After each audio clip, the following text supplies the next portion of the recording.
El día de hoy vamos a contar acerca de las empresas familiares y su impacto en la economía actual. El día de hoy contamos con la presencia de la magíster Cintia Varela. Ella es presidente en The Family Business School y consultora en temas de gestión empresarial, emprendimiento, sostenibilidad y gobernanza corporativa familiar. Entonces, sin más que agregar, bienvenida. Buenas tardes, Cintia, ¿qué tal? Hola, ¿qué tal, Natalie? ¿Cómo estás? Déjame activar mi video. A ver si me ven, me escuchan. Sí. ¿Todo perfecto? Excelente. Bueno, muchísimas gracias. Gracias por conectarse.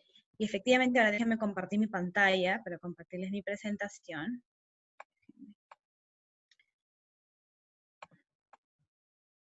Perfecto. Entonces, como bien les ha comentado Natalie, la idea es poder hablar hoy sobre el reto de las empresas familiares y su impacto en la economía actual. Y para ello hemos diseñado esta agenda, son 3 puntos que vamos a ver durante todo este tiempo, y luego vamos a abrir la sesión de preguntas y respuestas, como ya les habían comentado.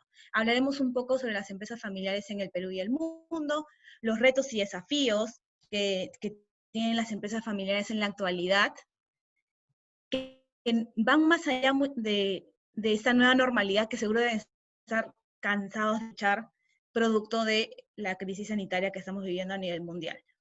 Y finalmente algunos consejos que me gustaría darles para poder gestionar el cambio y sobre todo poder generar desarrollo y sostenibilidad en la empresa familiar. Entonces comencemos con las empresas familiares en el Perú y el mundo. Y sobre todo comencemos hablando sobre qué cosa es una empresa familiar. Porque siempre se habla de las empresas familiares, pero a veces no se tiene muy claro qué cosa es una empresa familiar o cuáles son sus características. Y es en ese sentido que, en primer lugar, es importante mencionar que es la forma de organización empresarial predominante en todo el mundo. Y luego les voy a enseñar cifras de más o menos cómo está compuesta la cantidad de empresas familiares en algunos países. Pero sobre todo, una empresa familiar, o se considera una empresa familiar, aquella que tiene estos dos ítems, que el patrimonio y o el gobierno está a cargo de la persona o del grupo familiar fundador. Y segundo, que es súper importante, que hay ese deseo, ese espíritu de generar la continuidad de la empresa familiar, lo que se conoce como la trascendencia. Entonces, si estamos ante estos dos filtros, estamos hablando que se trata de una empresa familiar. Ahora, como les decía, tiene ciertas características. Y una de ellas está relacionada con los votos. Una empresa familiar se considera como tal si la mayoría de los votos son propiedad de la persona o las personas que fundaron la organización o los miembros de la familia, los herederos, la familia directa, pero obviamente que el voto mayoritario está dentro de la propiedad, forma parte de esta familia que inició el emprendimiento. Otra característica es que al menos un representante de la familia forma parte de la gestión o gobierno de la empresa. Y vamos a hablar justo de eso luego en unos minutos sobre cuáles son los órganos de gobierno que tienen las empresas familiares. Y de repente pensarán, ok, pero si es así, quiere decir que una empresa cotizada en bolsa no es familiar, y no es cierto. Si una empresa es cotizada en bolsa, se considera que es familiar si la persona que fundó o adquirió la compañía, el capital social, posee el 25% de los derechos de voto. Entonces, si cumple con esa característica, si es una empresa listada en bolsa, se trata de una empresa familiar. Ahora, hay algo importante también a mencionar, que es algo que tenemos que cambiar todos nosotros. Y digo todos nosotros por este lado del charco. En Europa, por ejemplo, cuando uno habla de empresas familiares, hay esa connotación de sentido de orgullo y toda una connotación positiva con respecto a la reputación de las empresas. No digo que acá tengan una mala reputación, sino que en Latinoamérica en particular, las empresas familiares son consideradas como las pequeñas empresas, las que no son muy formales o las que no sean muy organizadas, y no necesariamente es así.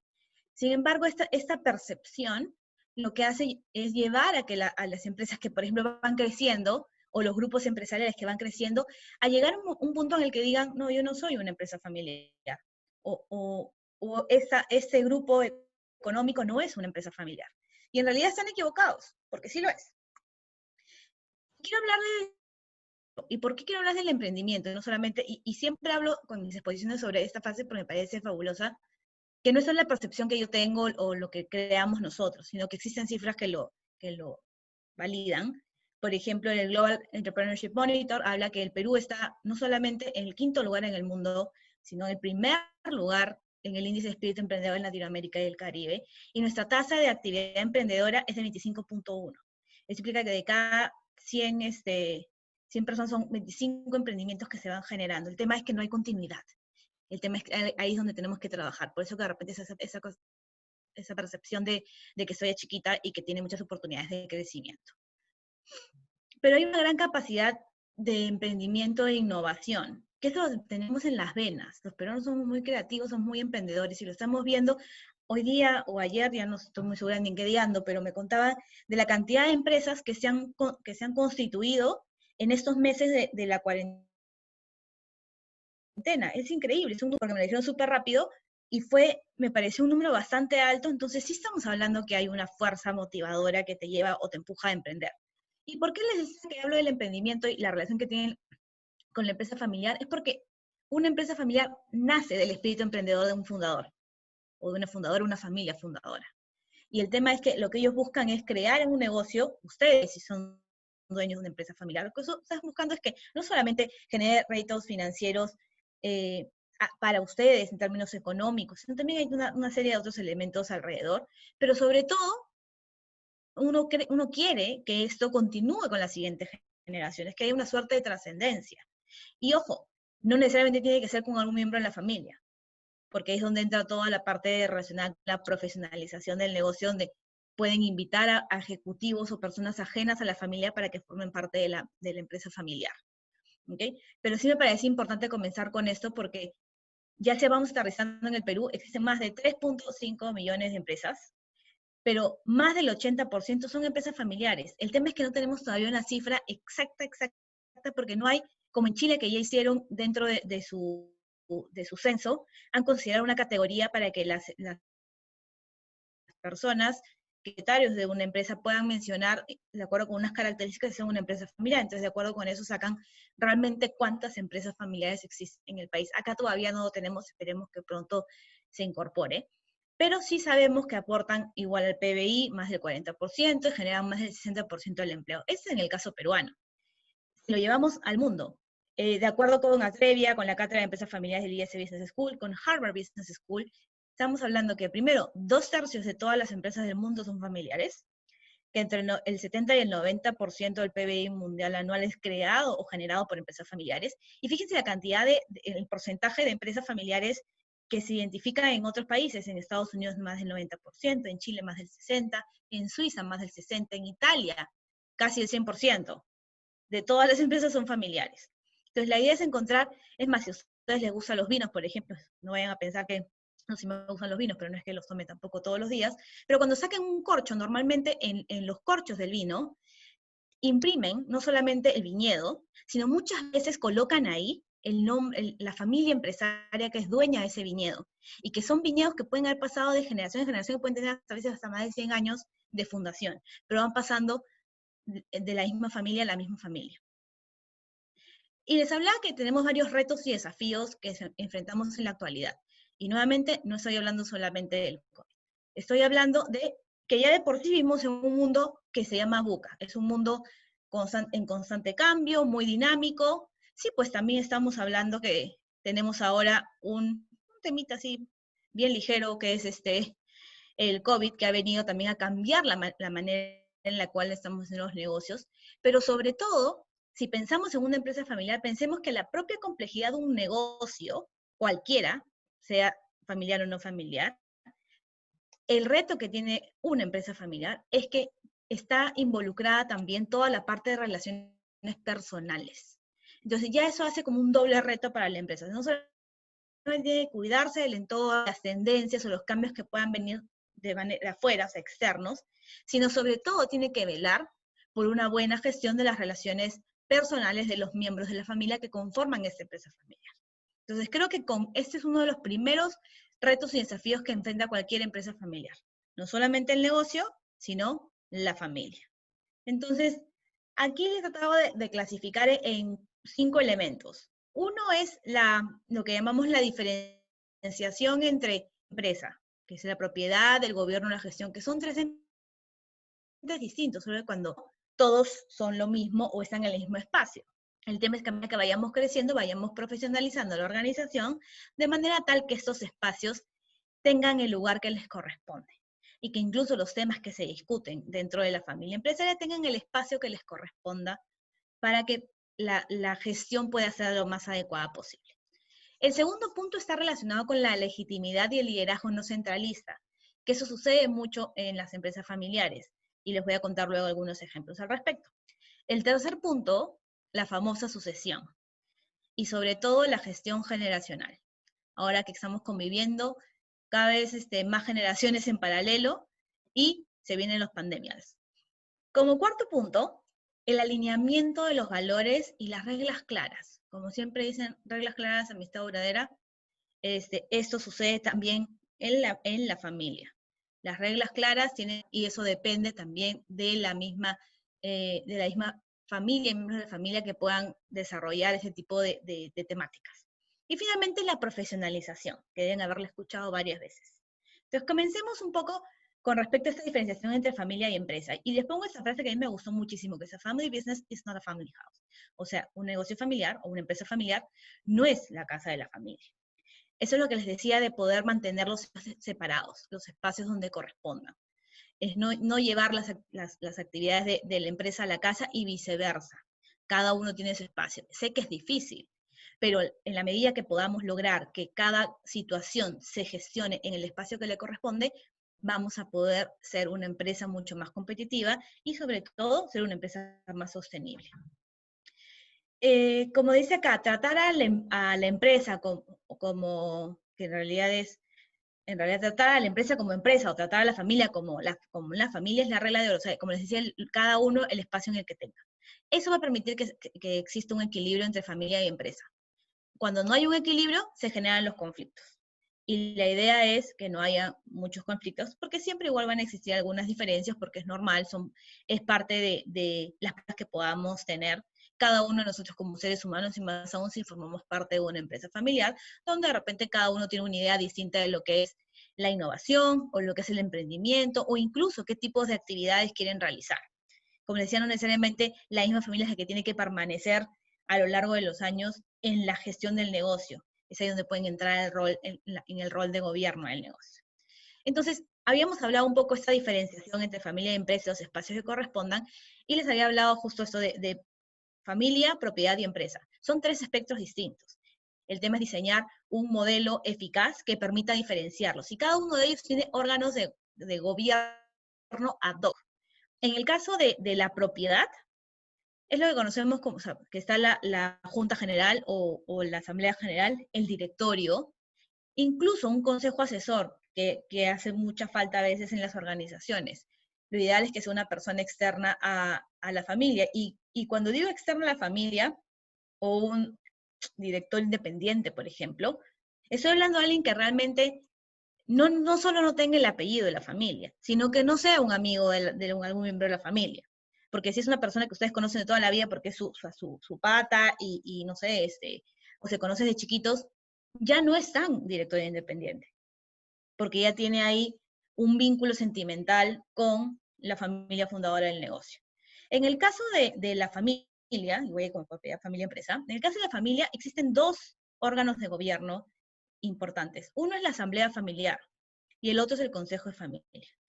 La diferencia entre ambos es bien interesante, porque, por ejemplo, en el consejo de familia, ustedes pueden incluir por ejemplo, un representante de cada rama de la familia. Imagínense que ya la familia creció, entonces ustedes ya son la segunda o tercera generación de la empresa familiar, y cada rama de la familia empresaria elige un representante que forma parte del consejo de familia. Y se tratan temas en el consejo de familia relacionados con la familia, con cómo preservar el patrimonio de la familia. No, y eso implica también decidir en qué negocios vas a estar, pero ya hablar propiamente del tipo de negocio y el impacto que tiene y dónde vas a, en función a la unidad de negocio, dónde vas a invertir o qué sé yo, eso le corresponde al directorio. Esos son dos órganos distintos. Pero en la asamblea familiar, puedes invitar a todos. Cónyuges, por ejemplo, todo el resto de los miembros de la familia que no forman parte o no han sido elegidos como representantes de su rama, todos están ahí. Y la asamblea familiar, así como una asamblea general, sirve para poder también compartir información de la empresa. Y es un canal interesantísimo, más aún cuando estamos hablando de una empresa grande, donde es importante que la comunicación sea fluida.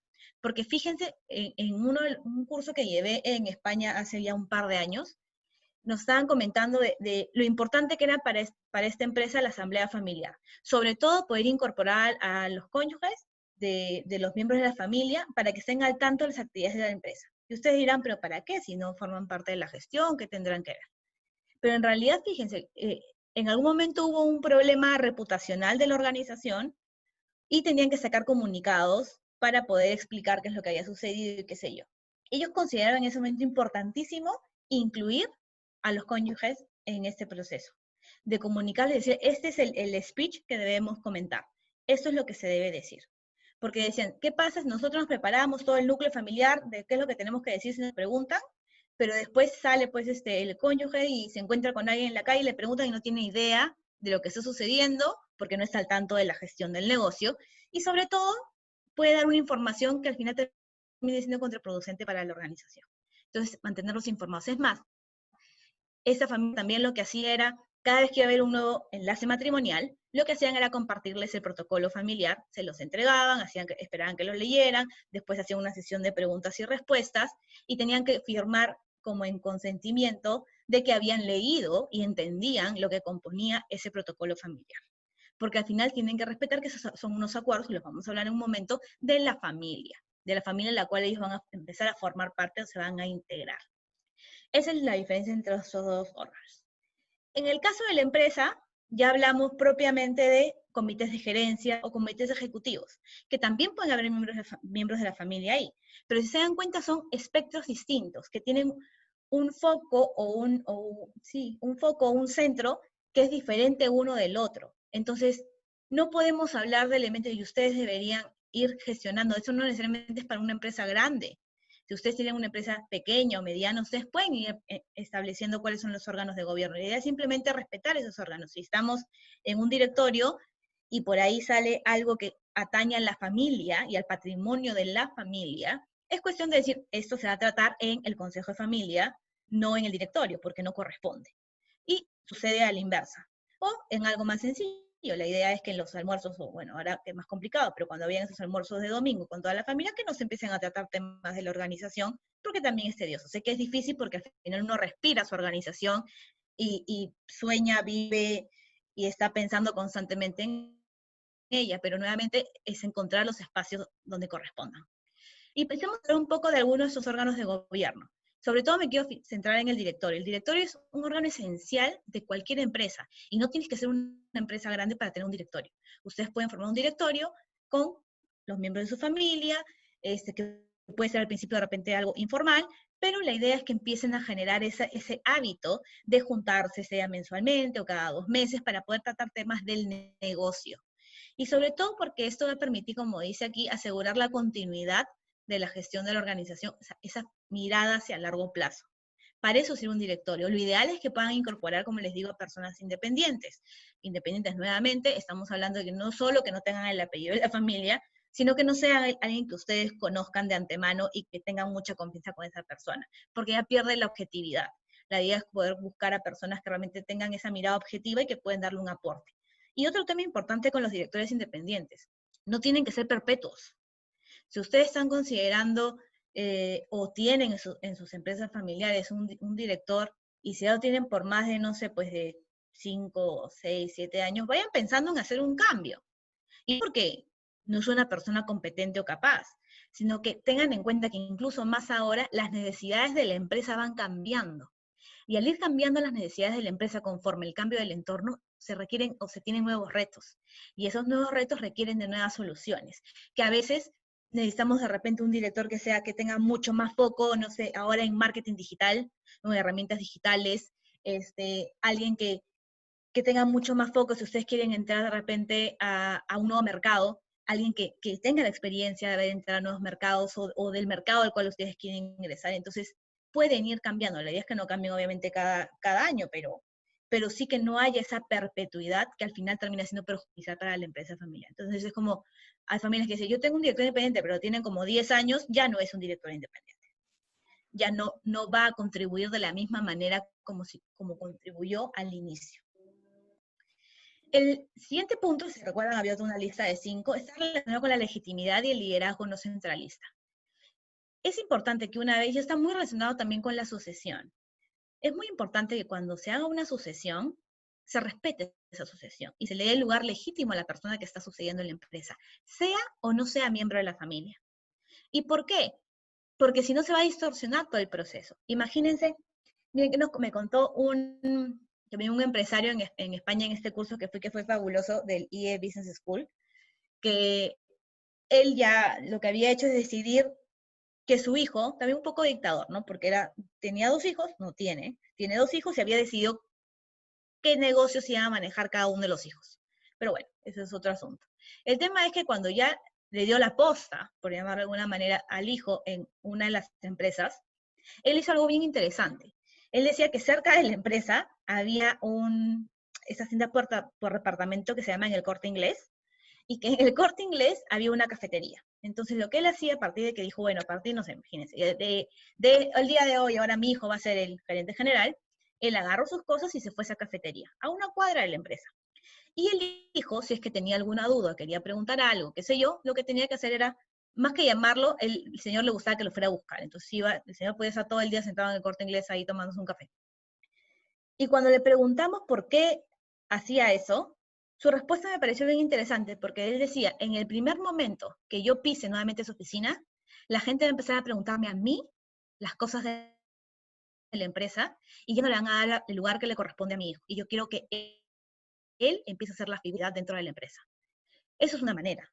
Otra es simplemente aprender a respetar las decisiones que se toman, porque también sucede, conocí acá una familia donde a veces hasta el color de la pintura era producto de una conversación o de un cambio dentro de la organización. Ya sabe, el hijo liderando la empresa y habían decidido, no sé, pintar de verde, me voy a inventar el color, y por ahí aparecía pues el papá o el fundador y decía, no me gusta el verde, yo creo que pinten de azul. Entonces claramente todo el mundo entraba en trompo y querían pintarlo de azul. Entonces ese tipo de detalles también tienen una injerencia, pueden perjudicar la legitimidad. Y sobre todo el liderazgo no centralista, porque la idea es que poco a poco se vaya delegando, que poco a poco se vaya soltando, porque al inicio de una empresa, como cualquier empresa cuando inicia, cuando se está empezando, sí hay mucho foco en la gestión, sí es cierto. Tú eres el que haces todo, tienes 1000 sombreros. Pero a medida que vas creciendo, ya no es necesario tener esos 1000 sombreros. Puedes poco a poco ir delegando las actividades en las diferentes personas que forman parte de tu equipo, sean de la familia o no sean de la familia. Entonces, ese es un segundo reto importante. Como yo, no necesariamente están relacionados con el entorno o necesariamente relacionados con la pandemia que nos viene azotando desde marzo. Tienen que ver también con elementos internos de la organización. ¿Y por qué pongo esa imagen y retomo el tema de los directorios? Porque, nuevamente, es importante separar la propiedad del gobierno en la gestión, definir cuál es el modelo adecuado para ustedes. O sea, cuál es el modelo que va a funcionar. Y eso no hay una receta. Simplemente saben que existen esos órganos de gobierno y la idea es que ustedes puedan establecer cómo poder organizarlos en función a su propia realidad, en función a cómo es la dinámica, por ejemplo, de los miembros de su familia, cómo funciona. Porque uno conoce a su familia y uno sabe cómo poder organizarla, o debería poder saber cómo organizarla, con la finalidad de que no perjudique a la empresa, porque al final es la empresa la que va a generar, obviamente, la subsistencia también de todos los miembros de la familia. El siguiente punto, si recuerdan, está relacionado con la sucesión. Y la sucesión, nos guste o no nos guste, es clave. Y ojo, la sucesión no necesariamente tiene que ser a un miembro de la familia. Puede ser a alguien que no sea de la familia. Pero sí, hacerlo es vital. Y sobre todo, preparar el plan de sucesión se convierte en una tarea de verdad muy relevante. Porque yo he conocido casos, conocí un empresario de México que nos contaba en un evento, cuando estaba en la Asociación de Empresas Familiares del Perú, que él sucedió en la empresa de su familia porque su papá le dio un infarto y lamentablemente falleció. Entonces, él no sabía nada de la empresa familiar. ni cómo funcionaba, ni cómo era, la mamá menos. Sin embargo, tuvo a su cargo de un día para otro toda una empresa con todo un equipo y un grupo humano al cual también por el cual tenía que velar. Entonces, fueron meses muy complicados para él, como me imagino que para cualquiera cuando tienes una sucesión que es así a la fuerza. Entonces, la idea es, no estoy diciendo que vamos a planificar que nos vamos a ir de este mundo, pero sí es planificar cómo se debe dar este proceso de sucesión. Si ustedes identifican en la familia que hay alguien que está interesado, porque ese es el primer punto, no solamente, el siguiente son las capacidades, alguien que está interesado. Si hay alguien que está interesado en la familia, pues apunten a esa persona y ahí viene el segundo paso. ¿Tiene las capacidades y las competencias necesarias? Nuevamente, repito con lo mismo de uno conoce a su familia y como se dice coloquialmente, uno sabe de qué pie cojea. Entonces, es importante determinar si no solamente tienen el interés, sino si tienen las competencias y las capacidades para poder asumir el reto. Porque si no la tienen, no podemos darle las riendas de un negocio que tanto nos ha costado construir a lo largo de los años. Porque ahí es donde vienen todas las tasas de mortalidad de las empresas familiares, con la sucesión. Entonces, yo sé que la sucesión, como dice acá, a veces se hace difícil por las emociones y por las diferentes realidades familiares, pero es importantísimo que aquellos que estén aquí ahorita escuchando y tengan una empresa familiar, piensen en la sucesión. Así tengan hijos chiquitos, piensen en la sucesión, piensen, aunque suene duro, ¿qué pasaría si el día de mañana ya no están aquí? ¿Quién se va a hacer cargo de la empresa? ¿Quién se va a hacer cargo de la familia? ¿Quién se va a hacer cargo de todas las actividades que ustedes tenían? Como les digo, es duro, pero hay que pensar en eso, porque en función de eso tú puedes ordenar. Y conocí después a otro empresario de Guatemala, sí, Rodolfo de Guatemala, y él me contaba que su papá tenía todo súper organizado y ordenado, y cada cierto tiempo renovaba firmas, testamento, en el banco y con toda la información. Y claro, cuando sucedió lo inevitable, que su papá tuvo un accidente, estaban preparados. Aunque suene así duro, pero estaban preparados. Entonces, eso también es importante. Yo no sé cuántos de ustedes tienen un testamento. Y así uno dirá, pucha, ¿qué le voy a dejar? Pues mi ropa, mis medias. No, no importa, es patrimonio. Entonces pensemos en si tienen un testamento. Si no lo tienen, empiecen a hacerlo. Empiecen a hacerlo porque es importante dejar todo claro, todo ordenado. Es importantísimo. Porque nuevamente la sucesión no va a depender de la salud de las personas, o en este caso los padres o los fundadores. Va a depender del momento en el cual la nueva generación esté lista para poder tomar esa posta, literalmente como en esta foto, para poder tomar la posta. Como les decía, la empresa familiar normalmente no cuenta con un plan de sucesión, pero es útil, como les digo, para evitar sorpresas. Sobre todo, eliminar incertidumbres y tensiones también, porque a veces tienes a más de un miembro de la familia que está interesado en participar y dices, ok, ¿ahora cómo hago?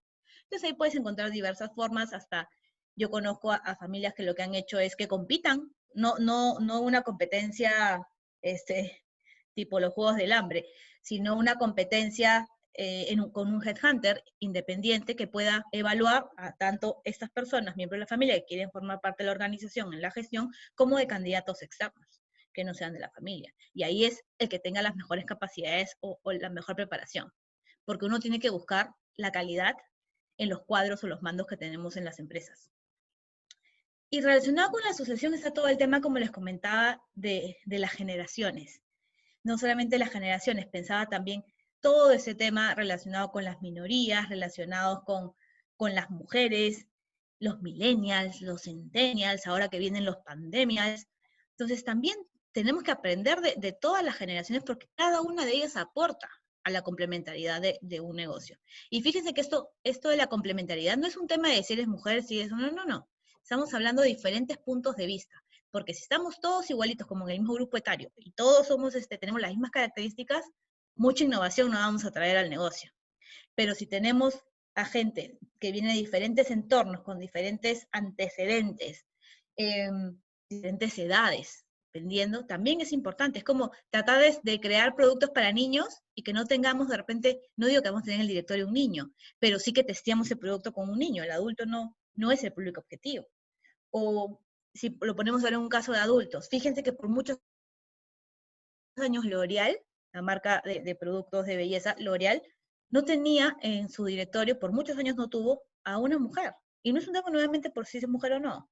Estamos hablando de que es el público objetivo, la mayor parte son mujeres las que van a comprar esos productos. Y no había alguien que diera esa cuota femenina para darte el punto de vista de, ok, más o menos a mi grupo les gusta ese tipo de cosas.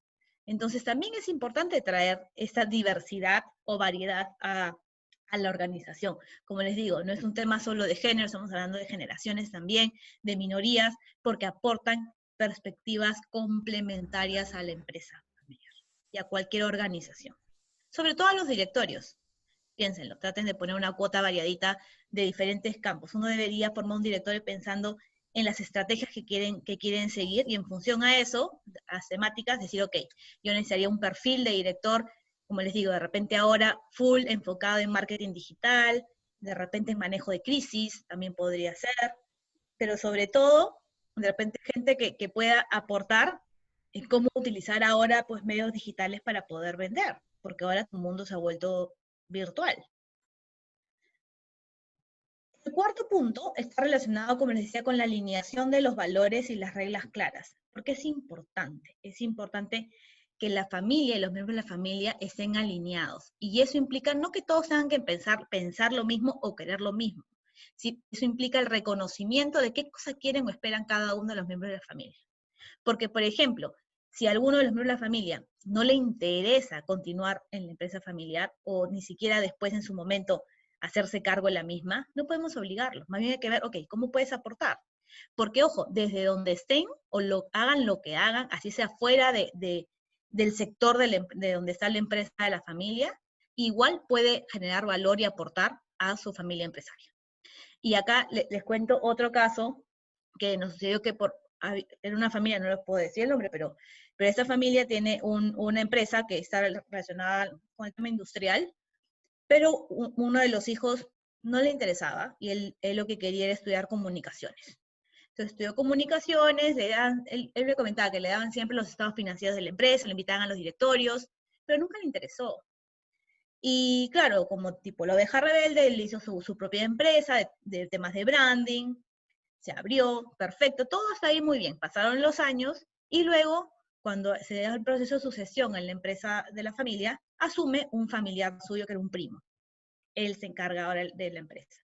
Y este primo lo que quería era también nuevos aires, quería generar un nuevo branding de la compañía. Entonces llamó al primo, que este chico que les contaba, que estudió comunicación, le dijo, mira, tú eres experto en estos temas de comunicaciones, de branding, y yo estoy buscando a alguien que me ayude a hacer el branding de esta compañía. Y es ahí donde él se suma a poder dar este servicio para la familia, para la empresa de la familia, que al final era también suyo, porque era heredar en algún momento por tema de acciones. Pero aquí lo interesante fue que lo invité a que contara su experiencia de cómo su propio emprendimiento lo había acercado a su familia empresaria. Porque al final es eso, estudias lo que estudies, siempre hay un vínculo que te va a unir para aportar valor o generar valor en la empresa de la familia.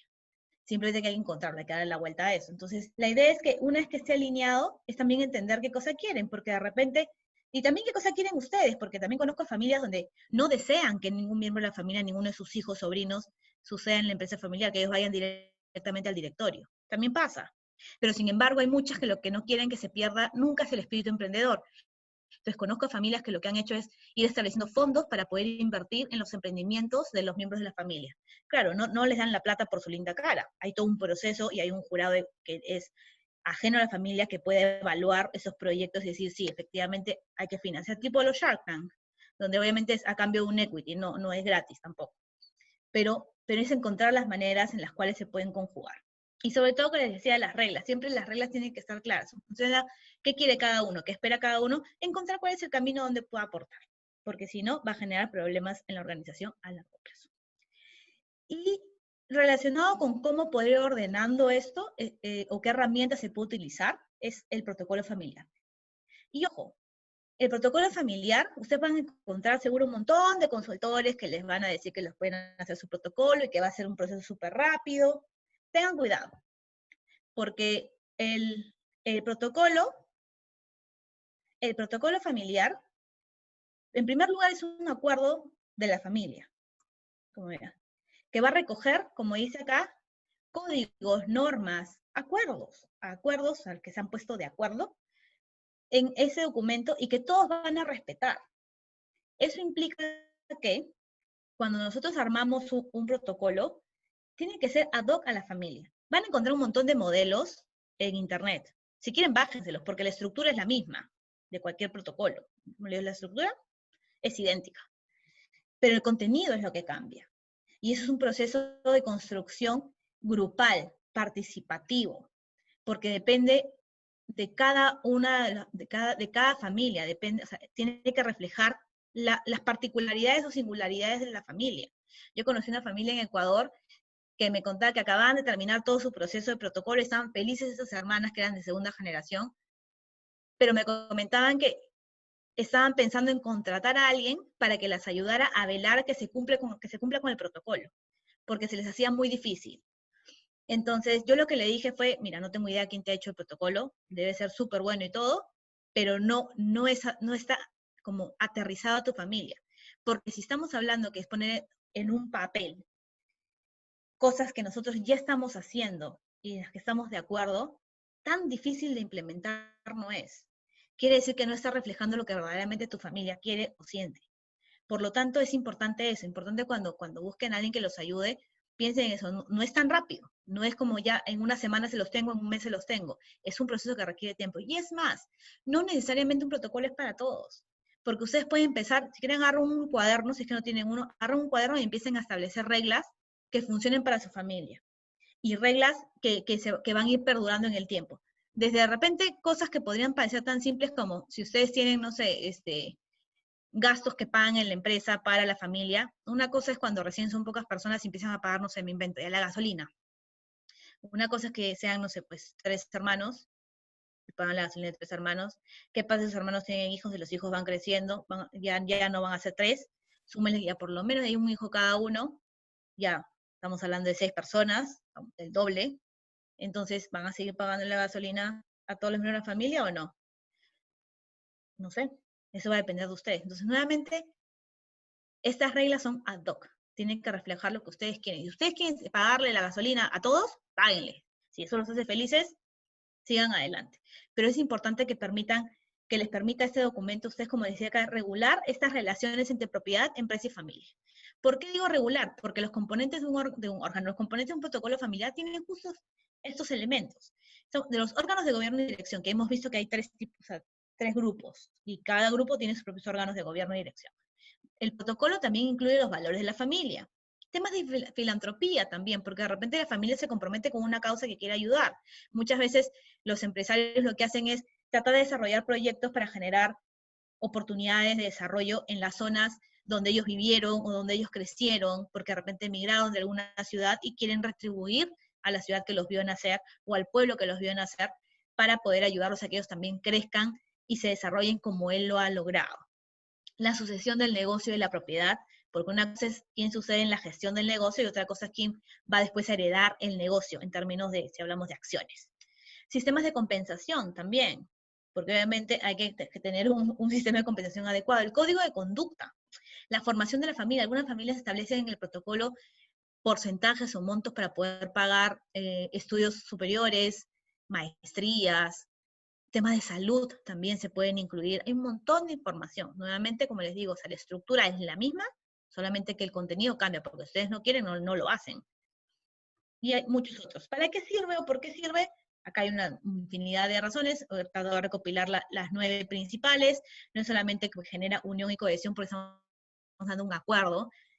Demuestra una profesionalización, da mejor imagen corporativa, la equidad, desarrollo profesional. Y mire, el tema de imagen corporativa, de equidad, de estabilidad, mirar hacia adelante sin cargas, clima familiar positivo, reconocimiento de capacidad emprendedora. Pero fíjense que ya en muchos organismos, bancos, por ejemplo, cuando ustedes también, si en algún momento sus empresas crecen tanto que van a venderlas o quieren listarlas en bolsa para después venderlas, ¿qué creen? Les van a pedir un protocolo. Si ven que es una empresa familiar, les van a pedir entre todos los documentos para poder entrar a la bolsa su protocolo familiar.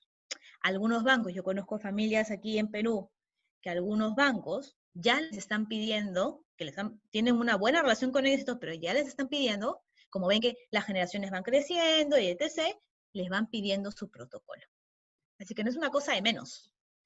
Vayan pensando en poco a poco irlo gestionando. Eso no es un proceso que se hace de la noche a la mañana, se va construyendo. Y el protocolo nunca está escrito en piedra, la idea es actualizarlo, porque si no se va a hacer un documento que lo van a guardar en un cajón. ¿Por qué no funcionan? Mil razones. Creo que lo más importante de por qué no funcionan es que a veces no se hace un diagnóstico ideal o adecuado de la familia y las personas. Asumimos, creemos que todos los miembros de la familia quieren lo mismo, que todos esperan lo mismo para el futuro, y no necesariamente es así. Nuevamente, de repente hay un miembro de la familia que solamente le interesa el dividendo, y no le interesa nada más, no quiere saber nada más, quiere recibir su dividendo cuando vaya al directorio y punto. O su dieta cuando vaya al directorio y punto. Entonces, es cuestión de entender y comprender y tratar de ver cómo se alinea eso con lo que nosotros queremos en la familia. Otro aspecto también que es importante, que a veces se enfoca solamente en el patrimonio y no en las personas. Y el protocolo tiene un componente bastante alto de desarrollo de personas. Es identificar, ok, si algún miembro de la familia va a participar en la gestión del negocio, ¿cuáles son los requisitos que debe cumplir? Y ahí depende de ustedes. Yo conozco a familias que en el protocolo establecen que si algún miembro de la familia quiere trabajar, primero tiene que tener estudios universitarios, o dependiendo del puesto, maestrías, o algunos ponen que empiezan desde abajo, otros que van directo a gerencias. Cada familia es distinta. No es que uno sea bueno o el otro sea malo. Cada uno es diferente, pero eso también se establece en un protocolo.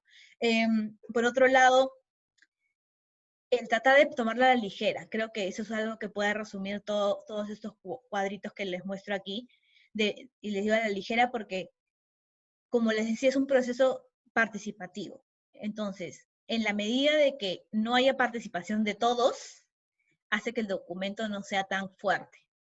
Entonces, no es solo que viene el consultor y que se reúne con el fundador y con algunos gerentes y esta es toda la familia tiene que estar involucrada en este proceso, porque tienen que entenderlo, la familia tiene que hacer suyo ese protocolo. Y aquí les cuento una anécdota. En algún momento, cuando estaba en la asociación, conocí una familia que sabía que estaba incursionando en contratar a un gerente general no familiar. Y ya tenía esta persona como un año más o menos en la organización, y yo me reuní con, esa chica sería la tercera generación ya. Me reuní con la tercera generación de esta familia a tomarnos un café para conversar, y mi primera pregunta fue, ¿y cómo te va con el gerente general externo? Y me dijo, ya no está. Yo de verdad pensé que lo habían sacado, no sé por qué no hizo match, no hizo clic, no se alineó, ¿sabes? Tantas cosas. Entonces le digo, ¿qué pasó? ¿Y qué creen que me dijo? Me casé con él. Así como le escuchan, se había casado con él, se habían enamorado y se habían casado. Entonces, cuando ella, al principio claramente ocultó la relación de la familia, pero se dio cuenta que las cosas iban cada vez más en serio, convocó a la familia. Estamos en la tercera generación. Creo que el protocolo se hizo con la segunda generación, la tercera ni intervino, porque eran muy chiquitos.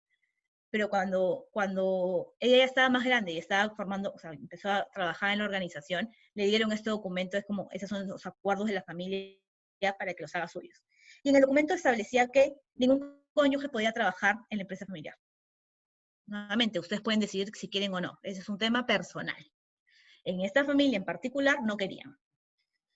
Entonces ella reunió a la familia para darle las buenas nuevas. Por un lado de que estaba enamorada y que se iba a casar, pero por el otro lado de que se quedaban sin gerente general, tenían que buscar a alguien más, porque ella era consciente de que en el protocolo de su familia se establecía claramente que ningún cónyuge podía trabajar. Por lo tanto, si ella se casaba con él, esta persona ya no podía trabajar en la empresa de la familia.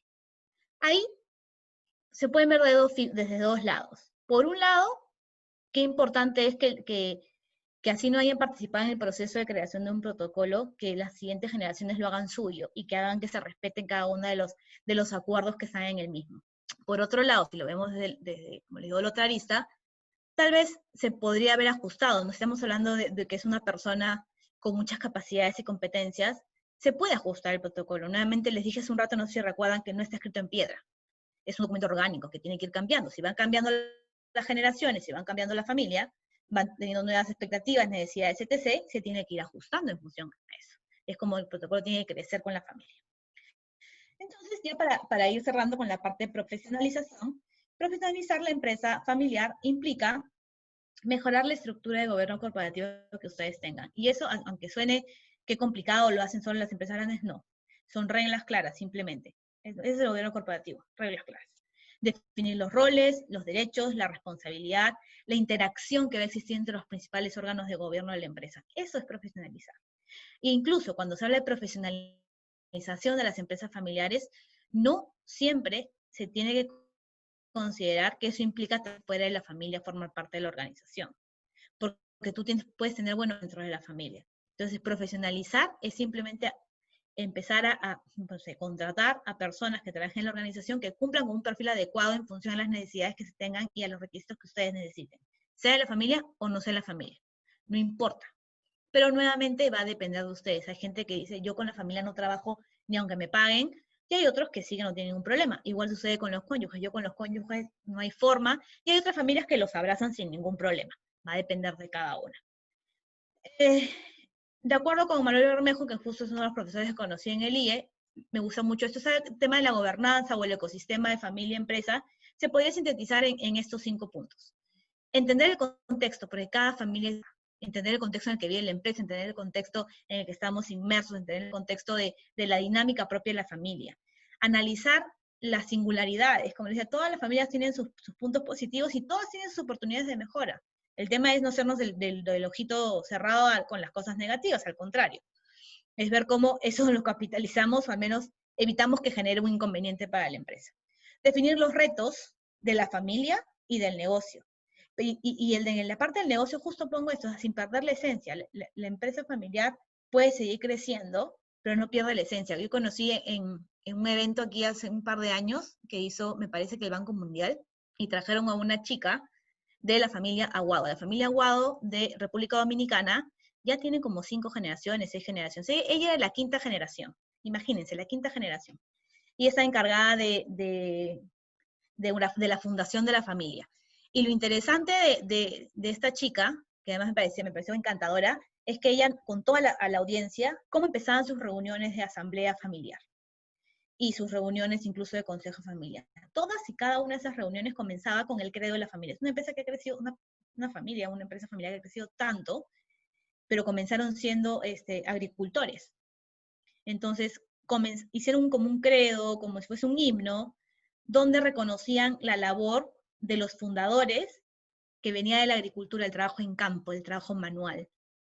Entonces, comenzaban cada una de esas reuniones recordando a todos los miembros de la familia que si estaban donde estaban en ese momento, y si de repente estaban viviendo en diferentes partes del mundo, viviendo opulencia, que podría ser, se debía a esas manos trabajadoras que habían muchos años atrás emprendido un negocio que comenzó con la agricultura. Por eso les decía, es los retos del negocio sin perder la esencia. Puede ser una empresa muy grande, pero la esencia era importante de mantenerla. Y avanzar hacia una siguiente etapa de la empresa familiar según corresponda. Cada etapa es distinta. Les contaba al inicio que cuando uno recién empieza, está full metido en la gestión, tiene todos los sombreros él solo. Pero la idea es que mientras vaya creciendo, tú vayas incorporando a otras personas dentro de la misma. Y nunca se olviden de la búsqueda de ayuda experta. El poder buscar asesores, el poder buscar consejeros, el poder incorporar a directores independientes, eso ayuda muchísimo a la continuidad y sostenibilidad de la empresa familiar. Y nuestro tercer punto de agenda está relacionado con los consejos para gestionar el cambio y obviamente generar desarrollo y sostenibilidad en la empresa familiar. Y aquí les traigo esto que encontré también bueno, que lo puso Bermejo y lo utilizan en varias exposiciones, webinars y demás, está relacionado con la evolución de este ecosistema familiar empresarial que les hablé hace un momento. Y es como las diferentes etapas de la familia empresaria, comenzando con toda esta parte relacionada cuando recién se funda, cuando recién se forma la empresa, cuando recién nace, y que todo el foco está, como les decía, metido en la gestión del negocio, y cómo va creciendo, cómo va evolucionando hacia la familiarización, la profesionalización y finalmente la transformación del negocio. Y cada uno con sus propios retos, cada uno con su propia esencia, y cada uno con un tipo de órgano distinto, porque de repente al inicio, cuando recién empiezas, mucho sentido no tiene tener un directorio, porque eres tú y que agarras un espejo y lo pones en diferentes sitios y conversas como si fueras un loquito. Pero cuando ya pasas a la siguiente etapa, que se llama acá la conversión, que es la familiarización, ya no estás solo. ya tienes otros miembros de la familia que pueden estar aportando. Entonces ahí ya vale la pena ser un directorio, no importa si es informal o formal, no importa, pero que se vaya haciendo. Hasta que vas creciendo en un tema, como les digo, más hacia la evolución o transformación de la misma. Y acá les decía, ¿por qué les ponía eso? Porque cada etapa, que hemos visto aquí en este gráfico, cada etapa que se plantea aquí, tiene su propio momento y sus propias características. Nuevamente, si estamos hablando del inicio, hay mucho foco en la gestión y está bien, pero si estamos yendo hacia el otro lado, para que me vean, ya estamos hablando que el foco tiene que estar mucho en las relaciones familia-empresa, porque eso va a ser lo que va a hacer que funcione o no funcione la empresa familiar. Entonces, va a ir cambiando un poco la estructura. Si se dan cuenta, cuando ya vamos hacia el lado de la empresa familiar, donde hay un share value, está el tema del liderazgo, ya nos está hablando de la creación del negocio, de la idea de valor, ya nos está hablando del crecimiento del equipo familiar, ni de la profesionalización, ni del consejo de familia, ya se está hablando del legado familiar, del legado social, del gobierno familia-empresa, del liderazgo ejecutivo, ya se hablan de diferentes cosas y elementos. ¿Y por qué? Porque según el proceso que se desee reforzar, se va a tener un órgano decisor ad hoc. Como les decía cuando hablábamos de los 3 órganos de gobierno, si vamos a ver temas patrimoniales, tenemos nuestros propietarios y la Junta de Accionistas. La Junta de Accionistas la he resaltado porque es el órgano decisor ad hoc para tratar temas patrimoniales. La Junta de Accionistas. El propietario solo no lo hace, sino con la Junta de Accionistas. Si estamos hablando de decisiones o procesos empresariales, el directorio. Es el directorio que tiene que ver con la visión, con el tema estratégico, visión, misión, valores, plan estratégico, es el directorio, esa mirada hacia largo plazo. Si estamos hablando de dirección, es el gerente general. Lo que no podemos hacer es pretender que estas 3 cosas las lidere una misma persona. Al inicio tal vez, pero no puede ser que el gerente general sea además presidente de directorio y además sea el presidente de la Junta de Accionistas, porque distorsiona su rol, distorsiona la dinámica de trabajo. Y sobre todo porque esto puede generar conflictos, porque si no hay alineación, como les había hablado hace un rato, no va a haber armonía familiar. Y cuando no hay armonía familiar es donde se generan los problemas en la organización y muchos negocios que podamos conocer, vienen varios a la mente, algunos se pueden comentar y otros no, que al final se han destruido o que se han terminado vendiendo para simplemente evitar conflictos. Yo conozco a una empresaria que un día me dijo, y que sus hijos también se lo repite con mucha frecuencia, el día que la empresa familiar empiece a hacer un estorbo en la dinámica de la familia, ella la va a vender. Y desde chiquitas a sus hijas les inculcaba eso. Ella contó una anécdota donde las hijas estaban peleándose por una muñeca y al final les decía, mira, si ustedes se siguen peleando por la muñeca, yo la voy a regalar, porque no puede generar esto una discordia entre ustedes. Pónganse de acuerdo. Finalmente no se pusieron de acuerdo, entonces dice que la señora agarró la muñeca, abrió la puerta y la primera persona que pasó se la regaló. Las lloraron porque eran niñas, etc. Y ella desde ahí les decía, es que no, algo que ustedes pueden de repente comprar con dinero, no puede generar un problema en la familia. Y eso lo extrapola a la empresa. Siempre, como les digo, ella siempre comenta eso. En el momento que la empresa sea un escollo y que genere conflictos en la familia, la vende. Así de sencillo. Esa es una decisión que de repente se podría evitar, qué sé yo. Y sobre todo porque no es suficiente con que el líder vea el horizonte. Estamos hablando hay diferentes órganos de gobierno y cada uno tiene una porción de mirada del negocio distinta. Pero no es suficiente con que él lo vea, sin la alineación, sin que todos sepamos cómo queremos llevar hacia futuro la organización y cómo deben intervenir cada uno de los miembros de la familia para que se logre eso, o cómo deben aportar, va a requerir de mucho esfuerzo. Entonces la idea es que haya, como les digo, una alineación y que no es solo la persona, el fundador, que tenga la idea acá, porque a veces todos las tenemos en la cabeza y que si pensamos que como está acá, ya todos la saben. Y no necesariamente es así. Entonces, ya les había comentado que profesionalizar no necesariamente implica traer talento externo, porque también hay mucho talento in-house. Y acá hay una hoja de ruta que se las voy a dejar también, y la van a poder ver después igual en la grabación, que está relacionada con esta hoja de ruta de Russell Reynolds sobre las empresas familiares que llevan a cabo con éxito un plan de sucesión. Y fíjense aquí lo interesante, estamos hablando no es solo de defines estrategias y competencias, identificas y evalúas a candidatos internos, que pueden ser de la familia o no, comparas y mantienes una lista de candidatos potenciales, que pueden ser de la familia o no, monitoreas ese progreso, de los externos, de los internos, decide si aseguras esa correcta integración que pueda haber el desempeño del seleccionado y alineas intereses para evitar los conflictos de agencia o cualquier otro conflicto potencial que se pueda generar. Esto, o sea, el que aplique esta hoja de ruta va a tener una probabilidad mayor de éxito de su plan de sucesión. Porque nuevamente, y les voy a retroceder acá, porque profesionalizar no implica necesariamente traer talento externo. Yo sé que se habla mucho cuando profesionalización es traer gente de afuera, es externo a la familia, independientes profesionales, pero ojo, en la familia también hay profesionales. Ustedes están invirtiendo también en educación de sus hijos para que sean profesionales. Entonces la idea es poder utilizar ese talento también, si lo desean ustedes y ellos también. Reglas para poder gestionar esta relación familia-empresa, que termina siendo un desafío importante. Está relacionada con la unidad, definir algo que aglutine a la familia. Si alguien está más enfocado en la filantropía, pues que se encargue de repente de los proyectos de responsabilidad social de la empresa. Si a alguien le encanta más la parte comercial, pues que se encargue de la parte comercial, de encontrar los talentos y un objetivo común. Es como cuál es el sueño que todos tienen del negocio de la familia. No importa desde dónde estén, pero las cosas que tengan un sentido común, de unidad común. Es importantísimo, les hablaba que también es en el protocolo, los valores. Los valores nunca deben cambiar, los valores de la familia. Que, ojo, los valores de la familia no necesariamente son los mismos que los valores de la empresa. Están relacionados, tienen que hacer match, pero no necesariamente son los mismos. La armonía de la familia, siempre cuidar esa relación que, como les comentaba, de familia y miembros de la familia, más aún si es que va a ir creciendo. Definir claramente cuáles son los roles de liderazgo que van a tener cada uno de los miembros de la familia que estén en la gestión del negocio. Porque eso también va a ayudar a dar no solo legitimidad, sino orden y una mejor imagen en la organización. Sentar las bases para gestionar el conflicto. Conflictos se van a generar, siempre. La idea es cómo vamos a gestionarlos. No tenemos una bola de cristal. Nos encantaría tenerla, creo que haríamos muchas cosas con eso. Pero no se puede. Pero sí podemos identificar cuáles son los potenciales conflictos que se puedan generar dentro de la familia. Uno los va olfateando, uno los va viendo. Entonces, y sobre todo, imagínense, tienen 2 hijos o 2 hijas, y les encantaría que los dos en un momento sean, no sé, los líderes de la organización. La idea es que no genere un conflicto entre estos hermanos o hermanas para poder decidir quién va a ser la persona que sucede en el negocio.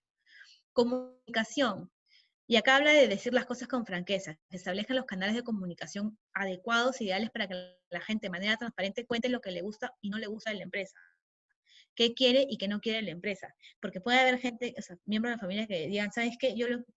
O sea, a mí no me interesa trabajar en la empresa de la familia, si la venden no hay problema, yo no quiero acá, yo quiero hacer lo mío. Está bien, no podemos obligar a nadie, pero encontrar los canales para que la gente pueda, con transparencia, poder comentar qué los motiva, qué los mueve. Y a cada uno de nosotros nos mueve cosas distintas.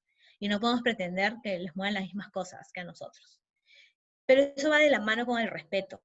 Es importante generar un clima de respeto y confianza mutua relacionado con el tema de la comunicación. No porque haya libertad de expresión uno va a decir cualquier cosa a la gente. Entre los últimos puntos, no sé por qué no sale el 10, me aparece como 1, está la educación de los hijos, que también es importante definir qué se va a pagar, qué no se va a pagar, cómo se va a velar por la educación de ellos, para asegurar nuevamente una armonía a futuro. Porque a veces pasa de, oye, pero somos, no sé, 3 hermanos y yo no tengo hijos y mis hermanos sí tienen hijos, pero claro, ellos reciben un dinero adicional porque les pagan la educación de sus hijos y yo que no tengo, entonces, ¿cómo voy a hacer? ¿Me van a dar para mí? ¿No me van a dar para mí? Ese tipo de cosas, aunque suenen de repente descabelladas, suceden, las he escuchado. Definir prioridades, tanto para la familia como para el negocio. Y finalmente, relacionado con la unidad, y por eso está como en los extremos, la gran meta. Todo lo que se hace en esta vida como familia empresaria debe tener una meta en común. No importa los caminos en los que se va a llegar. Piensen en los grandes grupos económicos y cómo han ido diversificando en función a la gran meta o el reto a largo plazo que se quieran plantear, que puede estar enfocado en más de un sector.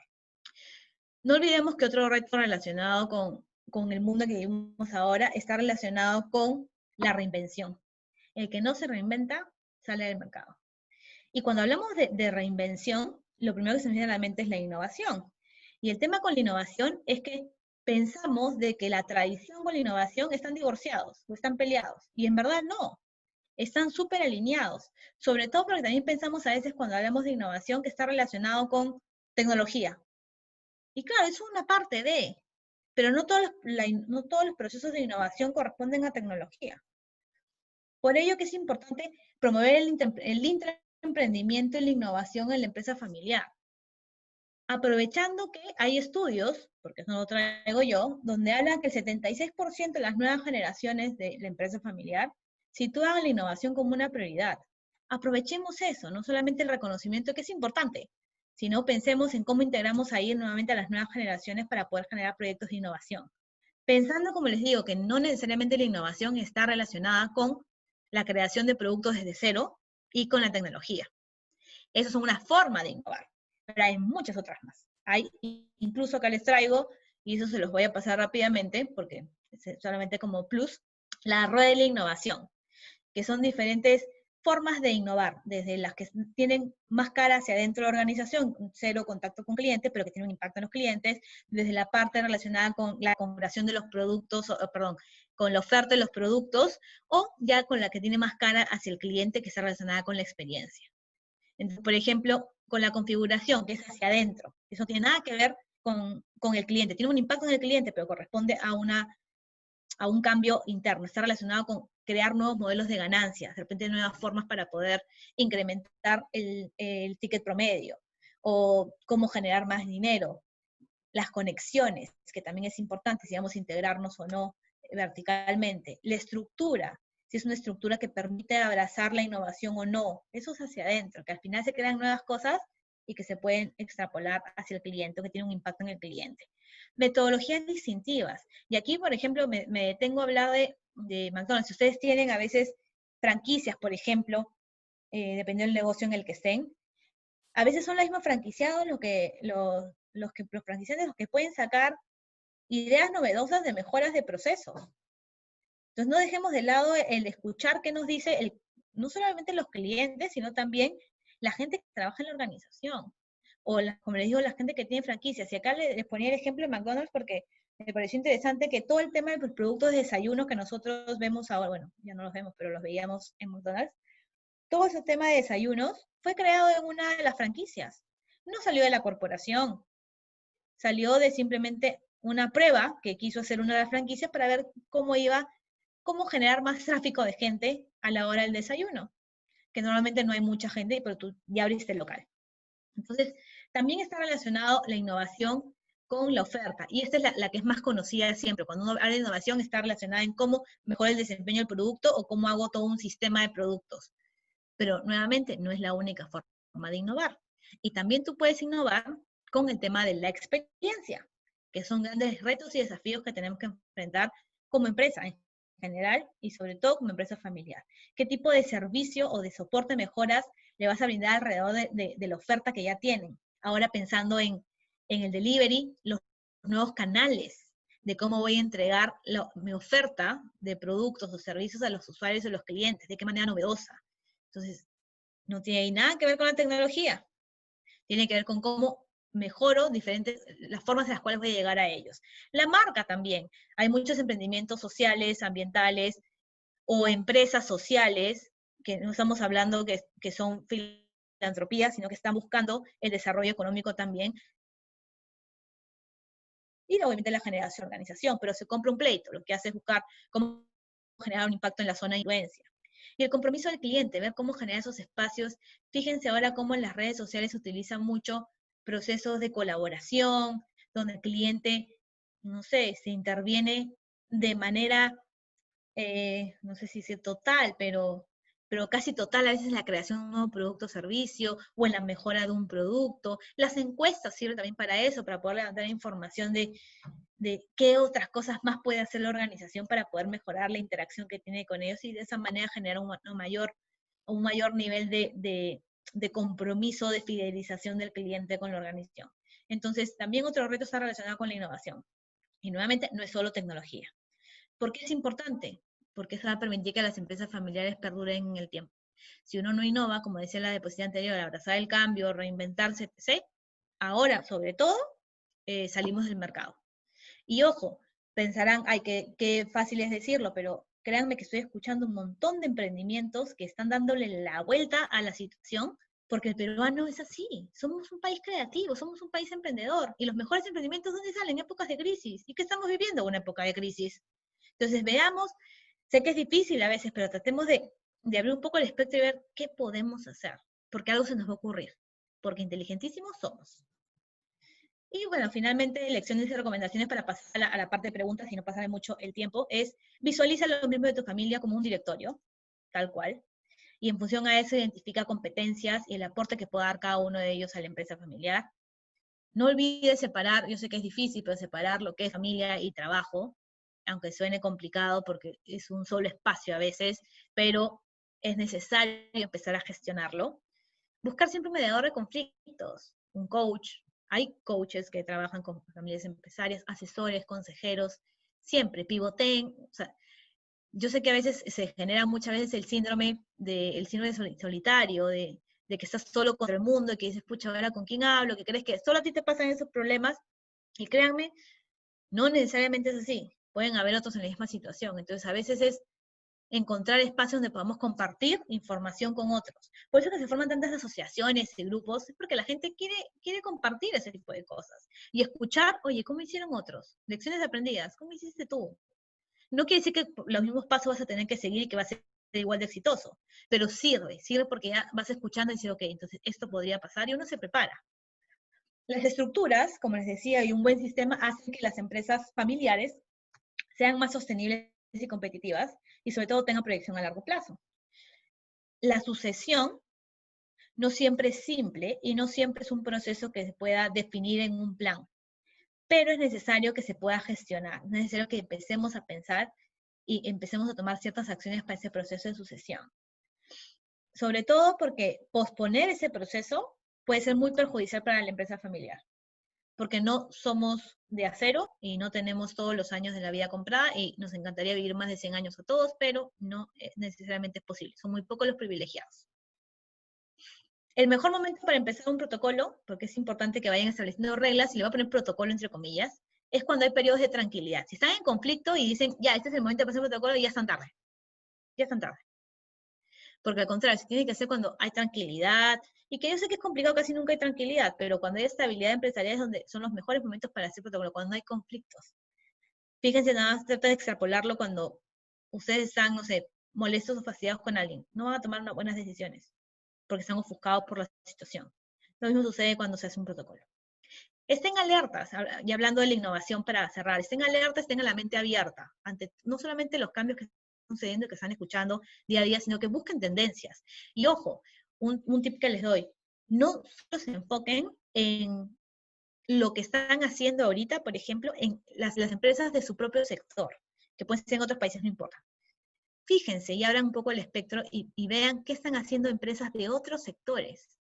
Y dirán, oye, pero Cintia, ¿qué tendrá que ver eso, este negocio con ello? No es por el negocio, es por la solución que están planteando, porque muchas veces esas soluciones ustedes las pueden aplicar en sus negocios. Y hay diferentes elementos que ustedes pueden incorporar. Luego, bueno, finalmente que les comentaba que existen muchísimas formas de innovación y no solamente cuando hablemos de innovar es crear un nuevo producto o servicio o tener que crear una aplicación, una página web. La innovación también viene de las ideas, de las mejoras que se puedan hacer. Hemos visto, es la rueda de la innovación, yo sé que rápidamente, pero que son 10 tipos de formas de innovar, de las cuales 2 podrían estar centradas pues, en crear un producto o servicio e incluso tecnológico, 2 de las 10. Todo el resto está relacionada con procesos, con canales, está relacionada con cómo generar nuevos modelos de negocios, sobre todo ahora. Entonces, aquí para concluir es, no pierdan de vista también a las nuevas generaciones. Yo sé que a veces uno dirá, no tiene mucha experiencia todavía en el mercado, de repente pensaremos que no saben, y claro, pueden no saber al nivel que ustedes sí, totalmente justo, porque ustedes tienen una amplia experiencia y han luchado en la creación de ese negocio y que siga hasta donde está el día de hoy. Pero siempre ideas frescas y novedosas ayudan mucho, pero ayuda más cuando se tiene la mente abierta para poder incorporarlas, las que consideremos que sean pertinentes. Así que dicho todo esto, solo lo cierro con esta frase que me gusta mucho, que es un webinar que escuché, que es la semilla de tu éxito puede ser la semilla de tu fracaso en el futuro si es que no te adaptas a los cambios. Y creo que eso es parte de los principales retos y desafíos que podamos tener en la empresa familiar, y sobre todo cuando hablamos de la gestión del cambio. Cómo gestionar el cambio para que las empresas familiares puedan ser sostenibles y puedan perdurar en el tiempo. Eso requiere adaptación al entorno, cambiar. Así que muchísimas gracias y pasamos a las preguntas. No sé si me ayudas, Natalie, o creo que acá en el chat puedo ver. A ver, espérame.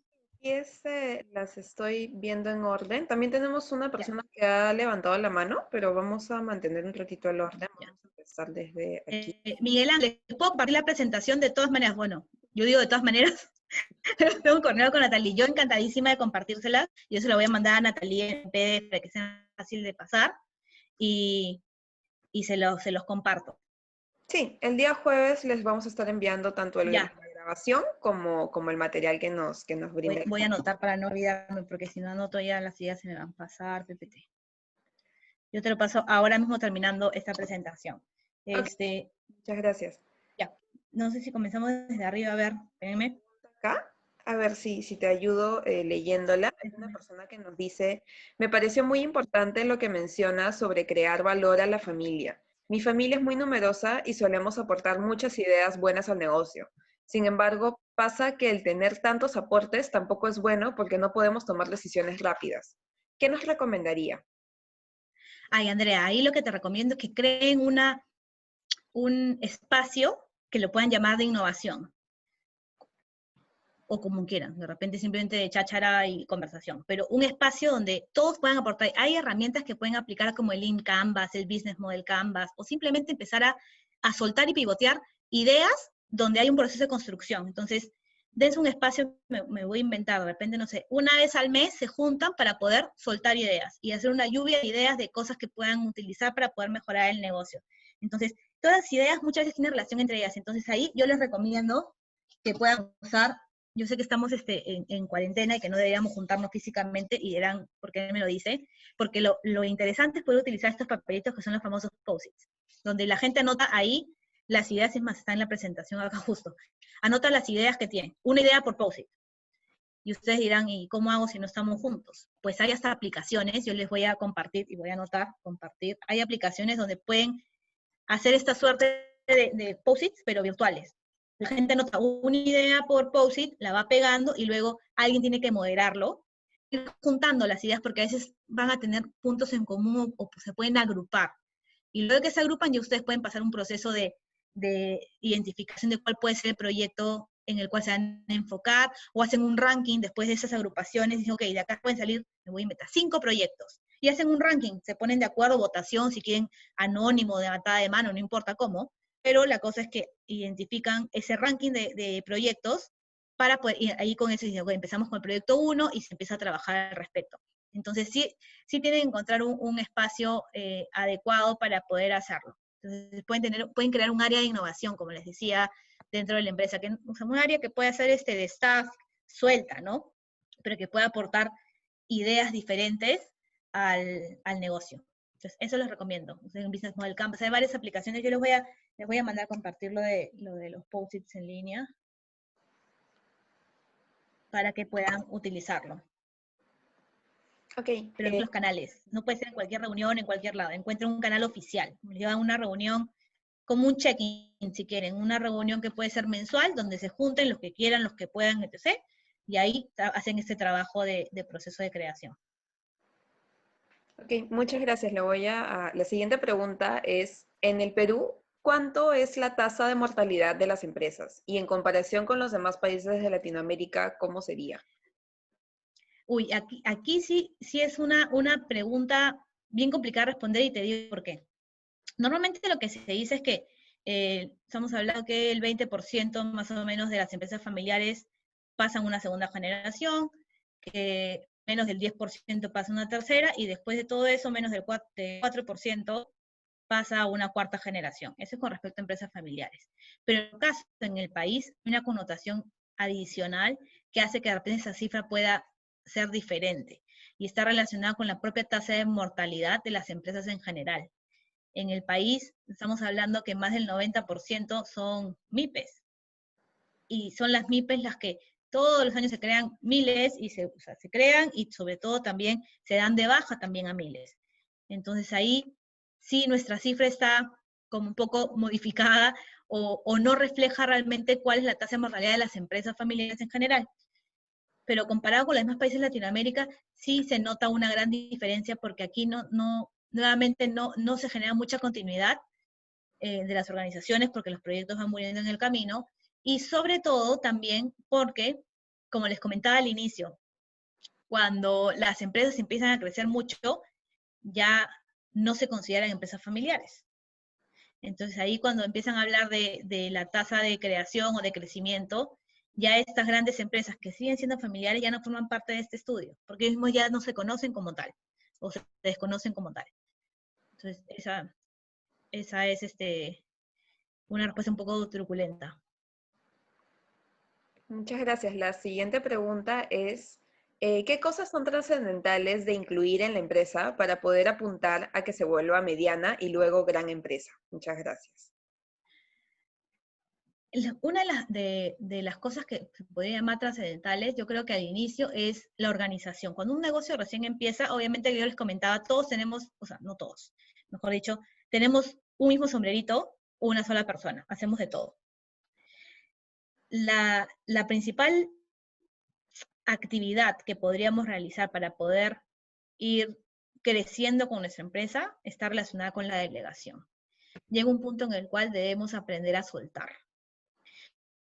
Y ojo, algo que no mencioné, cuando hablamos de la sucesión, a veces la misma gente se asusta cuando hablas de sucesión, cuando hablas de jubilación, porque crees que ya cuando te jubilaste dejaste de ser una persona capacitada para hacer muchas cosas, o que vas a ir a tejer con tus palitos a algún lado, y no necesariamente, cada uno puede aportar de manera distinta. Pero regresando al tema de cosas trascendentales, uno es empezar a organizar, como les digo, el negocio, las actividades y las funciones que se tengan que hacer. No importa si quien las hace es una misma persona, pero que empiecen a establecer estas actividades como un manual de funciones por área funcional, aunque suene redundante.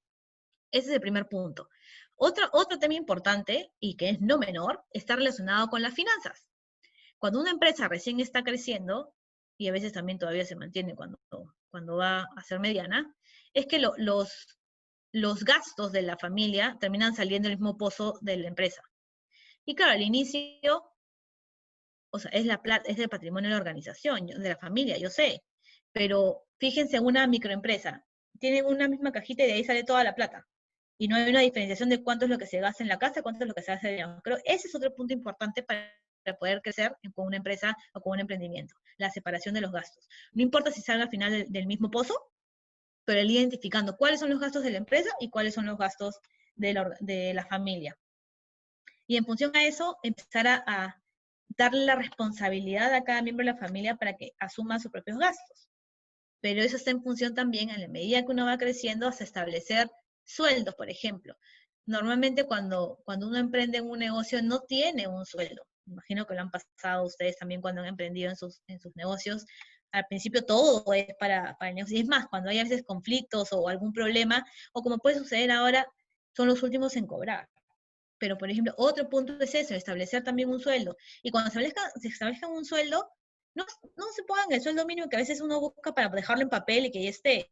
Estamos hablando de un sueldo que realmente permita cubrir los gastos que ustedes tienen en la casa, porque para eso sirve. Entonces, amarrado con el anterior, si ustedes tienen un orden de decir, ok, en el mes yo gasto tanto, eso corresponde a la familia, eso corresponde a la empresa, tú vas a poder saber cuánto necesitas para la familia. Y en función a eso estableces un sueldo adecuado. Otro para ir creciendo es ir incorporando profesionales a la empresa. Y ojo, no estoy hablando de personas externas a la familia necesariamente. Estoy hablando de personas con competencias o capacidades para ir incorporando nuevas funciones, nuevas áreas, su talento a la organización. Esos son como los principales puntos a realizar en la parte del negocio. En la parte de la familia está relacionada con los roles. Desde el inicio, ir identificando quién va a participar en la empresa familiar o no, y si es que van a participar, cuáles van a ser las reglas.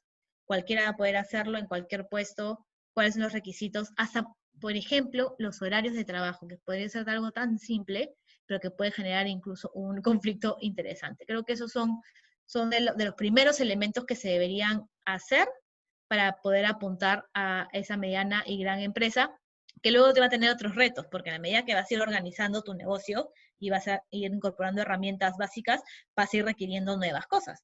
El protocolo no lo puedes hacer desde el día uno, empiezas a agarrar un cuaderno y a completar, como te decía, acuerdos, cosas que hagan normalmente en la familia y que todos estén, que sea socialmente aceptable, no por la familia. Todo te va a permitir para después ya tener en algún momento tu protocolo bien armado, como debería ser, ya súper para que cualquier cosa te pueda servir para utilizarlo en el banco, quien te lo pida. Esas serían algunas de las cosas que podría realizar, que podría comentar. La siguiente pregunta es si nos podría comentar sobre la empresa familiar líder aquí en el Perú y si sabe qué acciones realizaron para lograr llegar a donde están. Yo siempre, acá, que me parece uno de los grupos familiares líderes es el grupo de la familia Dyer, de Samuel Dyer. Ellos en algún momento tuvieron una pesquera que fue Pocope Inca, que la vendieron en la bolsa de Oslo, me parece. Sí, la bolsa de Oslo fue. Y una de las cosas que ellos hicieron conforme fueron creciendo, no solamente fue enfocarse en cómo profesionalizar a la familia, sino también en el negocio. Y ellos son uno de los principales como precursores y les encanta mucho el tema de los protocolos familiares. Para ellos consideran que esa es una herramienta vital para poder alinear expectativas, para poder desarrollar esta continuidad de la misma. Y ahí está establecido claramente cómo pueden participar, en qué espacios, etc. Ellos han establecido los órganos de gobierno que los han ido perfeccionando a lo largo del tiempo, ¿no? Pero creo que esa es una de las cosas, justo la parte que hablaba de los desafíos y los retos son muchas de las cosas que ellos han ido incorporando en su organización. Y fíjense que Camposol es súper grande, y ahora ellos incluso están incursionando en otros proyectos relacionados mucho con la reforestación de la selva, porque ellos vienen de la selva, entonces quieren también ver cómo ayudan con esa causa social. Tienen operaciones en varias partes del mundo. Entonces creo que es un buen ejemplo para esta pregunta. Bueno, ya ahora vamos acabando. Voy a hacer las últimas dos preguntas. Ya. En cuanto a los conflictos familiares, siento que siempre van a existir. Sin embargo, ¿habría que deshacerse de la empresa o habrá algún tipo de terapia o solución para esa relación entre familiares? Hay algo que se puede hacer que es terapia familiar. También coaching de familia empresarial. Yo conozco a un chico que cuando su papá le dijo que asumiera el rol de la empresa, ya el liderazgo de la empresa, no tenían ningún conflicto, ojo, no es que se llevaban mal ni nada, pero él sabía que podía ser una fuente de potencial conflicto y él mismo le pidió a la familia ir a terapia antes de que asumiera formalmente cargo, para poder establecer un poco los caminos de cómo gestionar este conflicto. Sí, siempre hay elementos o pasos antes de decirme deshago de la empresa, totalmente. Y hay terapias familiares enfocadas en familias empresarias, ojo, no estoy hablando de las terapias que de repente uno puede tener de manera individual, sino enfocadas en la familia con un mediador. A veces sirve probar con un director independiente. Que sucede es en el directorio uno se quiere sacar los ojos, más aún si no hay gente, o sea, si todos somos conocidos. Pero cuando ya empieza a incorporar a gente de fuera de la familia, ya no lo haces. Pues. Es como que te controlas tú mismo. Entonces creo que ese es un punto importante a considerar. Sí hay soluciones y caminos antes de llegar a esa decisión drástica de deshacerte de la empresa. Muchas gracias. Y ahora, por último, la última pregunta. ¿El protocolo familiar viene a ser como el estatuto de las empresas? ¿Cómo se realizan los ajustes a los protocolos? ¿En asamblea por No, unanimidad o por mayoría? ok, mira, voy a buscarla. A ver, en primer lugar, el protocolo no es un estatuto de la empresa, porque el estatuto sí es vinculante. El estatuto, ese que tú registras pues en SUNAR, pues, están todas como las reglas legales de la organización. El protocolo, entonces si recuerdan, les dije que era un acuerdo. No tiene ningún aspecto vinculante, bueno, excepto la parte de acciones, ¿no? De sucesión de propiedad. Esa creo que creo que ese es uno de los pocos componentes de un protocolo que tiene validez legal, porque todo el resto no tiene ninguna validez legal, es un acuerdo. O sea, tú lo firmas porque estás convencido de eso. Pero si mañana dices, sabes que yo no creo en este documento y lo rompes, no pasa nada, nadie te va a meter preso. Entonces, no es lo mismo con un estatuto. En el estatuto se debe cumplir con ciertos procedimientos. Ahora, los ajustes, ¿cómo se realizan? Es una muy buena pregunta. Primero se trabaja en el Consejo de Familia y luego se elevan en la a la asamblea familiar para ya comentarlos. Pero en primer lugar se trabaja en el Consejo de Familia. ¿Cómo? Ustedes deciden cuando establecen su órgano de gobierno, es como en el directorio sí hay reglas de cómo tomar las decisiones, pero en el Consejo de Familia, ustedes lo que hacen es establecer de antemano sus propias reglas. Dicen, los acuerdos se aprueban por unanimidad, los acuerdos se aprueban por mayoría, los acuerdos se aprueban de alguna otra manera, no lo sé, eso ya va a depender de cada uno de ustedes. Pero sí se puede, ahí se hacen los ajustes, como tienen que hacerse siempre, y es más, normalmente se hacen cada año una revisión del protocolo y ver qué cosas se pueden ajustar, y sobre todo se presentan luego en la asamblea de la familia. Muchísimas gracias Cintia por tu tiempo y compartir conocimientos con nosotros. Y también muchísimas gracias a todos los que han entrado al webinar. Les agradecemos bastante y igual el jueves vamos a estar enviando una encuesta de satisfacción. Por favor, les pedimos que la, que la llenen para así también poder seguir mejorando nuestros servicios. Bueno, ahora sí ya voy a dejar de grabar y muy buenas noches. Muy buenas noches. Gracias, nos vemos. Yo les mando la información. Gracias.